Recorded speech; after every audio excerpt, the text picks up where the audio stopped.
Thanks, Lás Corla. Could I ask the Minister to report on the action plan for jobs, and to ask whether he would agree that in fact it's not an action plan for decent jobs or decent work, but instead for a driving down of working conditions, for a normalisation of people working for free, and driving an agenda of tax cuts for big business and increasing corporate welfare. Minister number 5. It's nothing of the sort, I can assure you. But to give you a report, the Action Plan for Jobs has been an annual process whereby changes right across government have been developed and then implemented with a strict timetable overseen from the Taoiseach's office.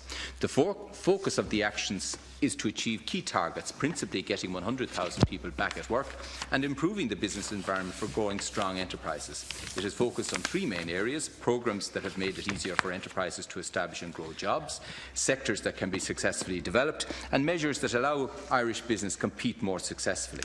It has been a successful policy approach. The job target has already been exceeded, with 126,000 extra people now at work. The jobs are in sectors which have solid and sustainable foundations with good prospects for the future and good working conditions. The Irish competitiveness has significantly improved. In terms of implementation, there has been a quarterly monitoring and reporting system and publication of quarterly progress reports. Since first launched, the average quarterly completion rate has been over 90%. One of the strengths of the process has been the open consultation on policy areas where improvements can be made, and the involvement of industry partners in the implementation of some of the initiatives. This has allowed continuous learning and development. The OECD has commended the policy approach and made useful suggestions which have been incorporated. In 2015, we have deepened the process by developing regional action plans which can drive the same sort of collaboration at regional level. My intention is to publish the 2016 Action Plan in mid-January 2016. My department is currently developing the 2016 plan and is engaging bilaterally with enterprises and government departments to identify actions to ensure that the 2016 plan is as ambitious and impactful as possible and keeps us on track to achieve our goal to have 2.1 million in employment by 2018. Deputy Paul Murphy. Thank you. I think the phrase improving the business environment, that gives the game away, because the approach of Fine Gael, and unfortunately acquiesced to by Labour, is this notion that the state can't create jobs, it can only create an environment whereby big business can create jobs, and to do so you have to incentivise them, and that's what's at the heart of the action plan for jobs. If you look at the case study on page 72 of Action Plan 2015, you really see the extent of it, whereby a company gets free labour through JobBridge for 9 months.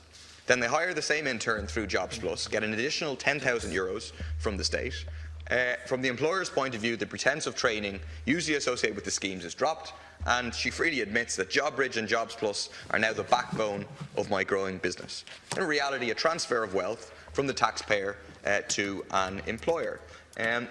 That is at the heart of it. We have over 80,000 people on activation schemes at the moment, many being grossly exploited. I asked the Minister, there's been talks of reviews about JobBridge, and what is the current status of that, and is the Minister and the Government opening to abolish? Minister. Well, again, Deputy Murphy seeks to distort the reality. The truth is that the jobs that are being created are quality jobs. In the last 2 years, all of the jobs have been full-time. There has been a reduction in part-time work, and in particular, involuntary part-time work has dropped by 23%. Unemployed people have been major beneficiaries of this progress, and the number of people who left the live register last year to take up employment, 111,000 fewer are on the live register in the last 3 years, and this is the long-term unemployed have dropped by 60%. In terms of the prevalence of schemes, there are 9,500 extra people on schemes overall, but 92% of all the employment growth has nothing whatever got to do with schemes, and they're in quality sectors like manufacturing, ICT, financial services, business services, engineering, all supported by IDA and Enterprise Ireland.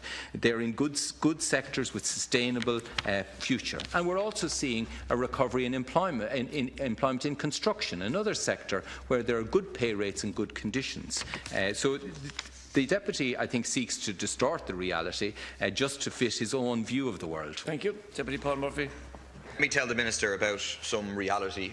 In my constituency, a whole number of places in VTOS, a further education scheme were cut, and instead we have an extensive use of the Gateway scheme, whereby it's hundreds of workers are working for €1 an hour, 20 hours a week for almost 2 years in schemes that they're currently involved in protests against, which they describe as soul-destroying.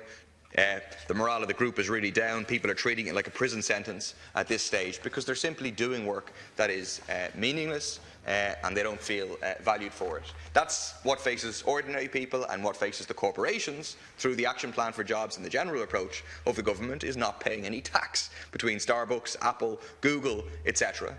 You're forced to drop the double Irish a year ago. 1 year later then you start with the knowledge development box, which is another tax loophole aimed at corporations. That's the government's job creation agenda, is to give the corporations all these incentives, all this free money, and then make sure they don't pay any tax. Minister, to conclude. I think the Deputy seeks to denigrate work experience programmes, but the truth is every country who seeks to achieve a transition for people who have been out of work for a period after an economic crash like we have experienced use work experience programmes as a transition. But the good news, which the Deputy refuses to acknowledge, is that of the 126,000 extra people at work, 92% of them are in initiatives not supported by the state in any way. These are in strong, sustainable sectors. They're providing good conditions, and they're growing strongly. And they're in sectors that we have targeted: manufacturing, engineering, ICT, financial services, all sectors with long-term prospects. They're also in very important traditional sectors like food and tourism. So we're getting a broad-based recovery, and the Deputy doesn't want to recognise that, but that is the reality. You'll see out there, our streets are busier with traffic, restaurants and bars are fuller. There is a recovery there, and we need to build on that. And that's what we're intent on doing. Now, other questions.